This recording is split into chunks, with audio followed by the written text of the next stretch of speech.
Now we're moving away from the theory and going into the practical part of this presentation. In part 3, we will talk about the mind-body connection, which is very important in the learning process. And then we will describe the basic core movements that you need for physical self-defense.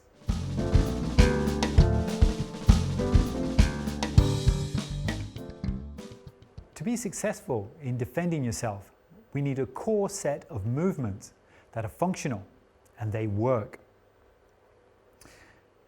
And they can be applied to a variety of self-defense problem scenarios. The majority of the following movements were taught to me by Ron Chappell. It's very important when learning movements for self-defense that we tap into our pre-existing knowledge of different movements, that we make a mind-body connection. We give meaning to the movements. Our body has got used to making lots of different movements throughout our life. And if we can use those same movements and apply them to self-defense, the learning process will be quicker and we will remember it easier.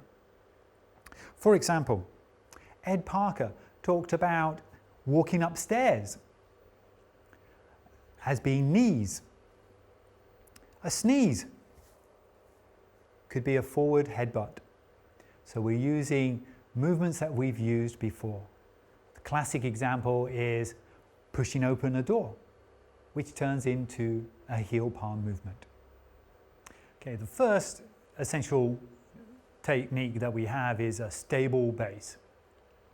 Okay, if somebody's pushing against us, we have one foot in front of it and we transfer our body weight forward while stomping our front foot.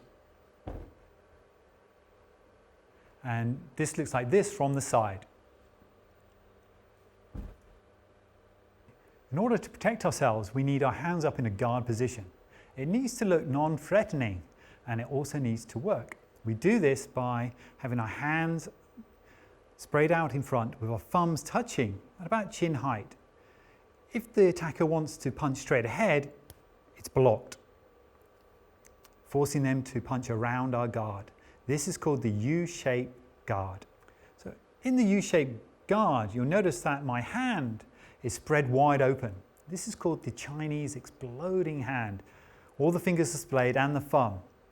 What this does, it makes the hand very strong. So it protects your hand and it turns it into a weapon if you need to. Okay, we have the U-shaped guard. This can turn into the braced double hand guard. You have your dominant hand. I'm right-handed. That goes first. And it's braced by your second hand. This controls the distance between you and a potential attacker. Okay, next. Now sometimes we might trip or we might be knocked down. So it's very important to be able to fall safely.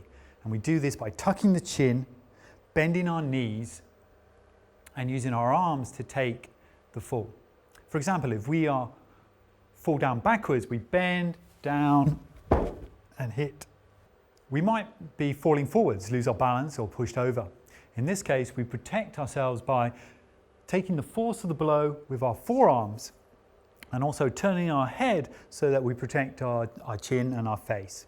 Okay, it's done like this. After we fall down, it's very important to get up.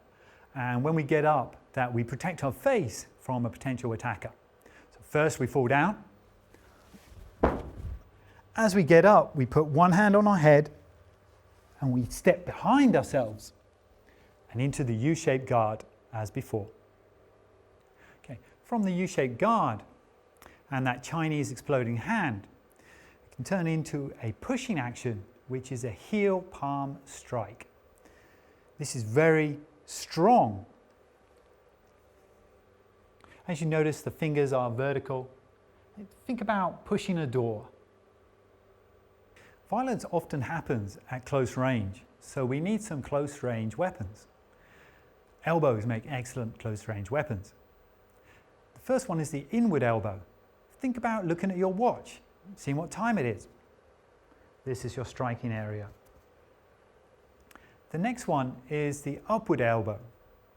Think about brushing your hair and holding your head. This is the striking area. And the third one is the back elbow. Think about opening up your hand, looking at some change in your pocket, and then putting it in your pocket. From the side, it looks like this. Notice the hand is open. Other close-range weapons you could use are your knees. Think about walking upstairs. That can be turned into upward or inward knees. Knee comes up to strike.